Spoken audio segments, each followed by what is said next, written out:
You are not you. You are me. No shit. Total Recall is directed by Len Wiseman and stars Colin Farrell, who I like quite a bit, but he's not one of my favorite actors, Kate Beckinsale, who's taken a break from the whole thing, and Jessica Biel, who I recall very distinctly from Next, a Nicolas Cage film.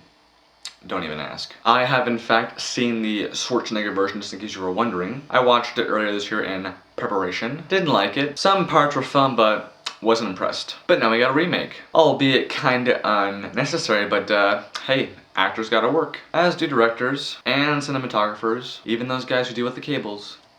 Respect. I did not like this movie. It's pretty much like watching a 2-hour video game. For the majority of the film, I felt like I was watching a futuristic version of Uncharted. And parts of this film, more kind of towards the end, but aspects of this film, reminded me quite a bit of that game, Deus Ex Human Revolution. If you've played it, you'll know what I'm talking about. Even if you've seen the trailer, then you probably get the idea. But yeah, just the way it was shot, just kind of the structure of the story just felt very video game-esque. And believe it or not, some parts, well, one part reminded me a lot of Resident Evil. When there was action on the screen, I felt like it was just kind of like somebody playing the game and I was just sort of watching what they were doing. And when there wasn't action on screen, I felt like it was just kind of like a prolonged cutscene, just kind of like moving the story along, kind of like when you're watching the cutscenes for any Metal Gear Solid game. Some of the action scenes were mildly entertaining, but for the most part I found them to be kind of generic and not really all that special. The effects for this film were cool, but they weren't anything special in my mind. And this film just felt too long. I mean, 2 hours,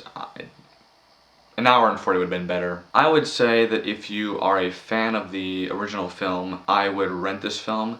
If you have not seen the original, then you may check this out just to see how it is. Who knows, you might like it, dislike, who knows. I don't know your taste. But if you're the kind of person who can just like, you know, wait, then I'd say rent it. I'd just say that like in general, this film is a rental. And I'm gonna give it 2 out of 5 stars.